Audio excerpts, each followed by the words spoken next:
महाराज जी, आपको काशी बदलती हुई दिव्य भव्य नजर आ रही है या फिर महंत तिवारी जी की ओर से जो बातें कही जा रही है, उन्होंने बड़े सारे सवाल उठाए हैं, आपको उनकी बात समझ में आ रही है? जी बहुत बहुत धन्यवाद चित्रा जी। देखिए, काशी नगरी ये है, बहुत ही पुरातत्व नगरी है और वेद शास्त्रों में भी काशी नगरी का बहुत ही नाम है। तो पहले की काशी जब हम आया करते थे पूज्य महाराज श्री, और आज की काशी में जमीन आसमान का अंतर है। आज की काशी में इतना विकास, इतनी स्वच्छता, इतनी पवित्रता, गंगा जी में दर्शन करो तो गंगा जी का भी बढ़िया अविरल धारा प्रवाहित हो रही है, सुंदर दर्शन हो रहा है। आए हुए समस्त यात्रीगण लाभान्वित हो रहे हैं, स्नान कर रहे हैं, पूजा कर रहे हैं, पाठ कर रहे हैं। पहले गंगा जी बाबा विश्वनाथ के दरबार से काफी दूरी पर थी, अच्छा घूम करके आना पड़ता था और बहुत समस्याओं का सामना करना पड़ता था। आज महाराज श्री देखा जाए तो बाबा विश्वनाथ जी के मंदिर से और गंगा जी की बिल्कुल ऐसे जोड़ दिया गया है मानो सामने ही गंगा जी है। दूरी कम हो गई है? नहीं, दूरी कम हो गई है। पहले तो दिया पहले की जो मकान थे, पहले मकानों को हटाया गया, लगा दिए गए हैं, उन मकानों को हटा कर नवीनीकरण हुआ, कॉरिडोर के माध्यम से उसका रोड बना दिया गया, गली बना दी गई। गंगा से ललिता घाट का रास्ता सुगम और सीधा था, पतला था, ये कहिए। अच्छा आज और पतला क्या था, कोई जा ही नहीं रहा था, आज व्यवस्थित हो गया, कोई नहीं जा पा रहा था, सब जगह जगह बंद था और पतली पतली गलियों में कचरा पड़ा सड़ता रहता था, वो कचरा पड़ा नहीं करते थे।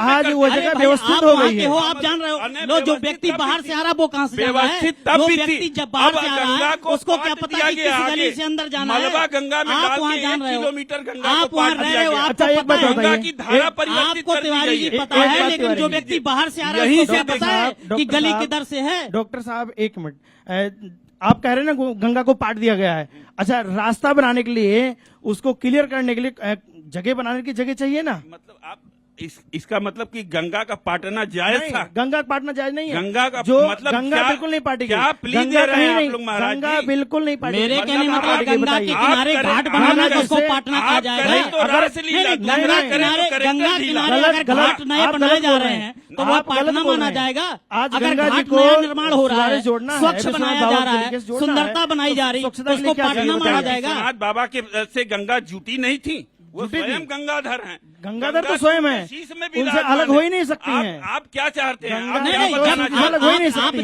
जब आनंद मन था, ठीक है, गंगा स्नान का जो प्रावधान है, ठीक है, गंगा स्नान का जो प्रावधान था और है, और वो तब भी करते थे, आज भी करते थे। आप बस ये कहना चाह रहे हैं कि चूंकि ये पुरातन नगरी रही है तो उसकी पुरातन स्थिति को बरकरार रखते हुए ही विकास को आगे बढ़ाया जाना चाहिए। लेकिन जब आप लोगों की बातचीत हो रही थी, तमाम साधु संतों की राय भी ली गई है इसमें, क्या आप लोगों की ओर से ये बातें नहीं रखी गई थी? और दूसरी चीज, एक और सवाल, अगर मान लीजिए भव्यता देनी है किसी मंदिर को, क्योंकि हम पहले की काशी विश्वनाथ में जब हमने दर्शन किया और आज की विश्वनाथ को जब हम दर्शन करते हुए पाते हैं, जब उनके चरणों में शीश झुकाते हैं, तो उसकी भव्यता देखकर लगता है कि हाँ, इस तरह के मंदिर की जरूरत थी।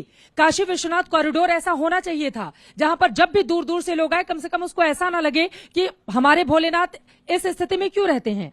तो आज जब वो भव्यता आ गई है, वो भव्यता कैसे आती है आप बताइए, अगर इन चीजों को अलग करके वहां पर राह और जगह नहीं बनाई जाती तो? एक चीज बताइएगा कि भोलेनाथ को अगर इस आप क्यों ऐसा शब्द बोल रही भोलेनाथ के बारे में कि उनको ऐसा कैसे रहना चाहिए? जैसे हमने श्री राम को देखा, जैसे हमने श्री राम को टेंट में देखा, क्या हमें दुख? सुन लीजिए ना, जो लोग मानते हैं, जो लोग मानते हैं, भरोसा करते हैं, आप तो खुद ही महान थे तिवारी जी, मुझे बताने की जरूरत नहीं है, लेकिन क्या टेंट में देखकर दुख नहीं होता? भोलेनाथ की भव्यता, भोलेनाथ की दिव्यता, भोलेनाथ का जो मतलब पूजा आरती जो भी था वो तब भी भव्य होता था, आज भी भव्य हो रहा है, इसमें कोई संशय नहीं है। लेकिन अब लोगों की तादाद ज्यादा होगी जो वहाँ पर खड़े होकर दर्शन पूजन अर्चन कर पाएंगे। आरती में शामिल होने के लिए इतनी बार अलग अलग समय पे आरती होती है, हजारों की तादाद में लोग वहाँ पर मौजूद हैं, लाखों की तादाद में आते रहे हैं और आते रहेंगे। वो महादेव हैं, उनके पास लोग आना ही आना है।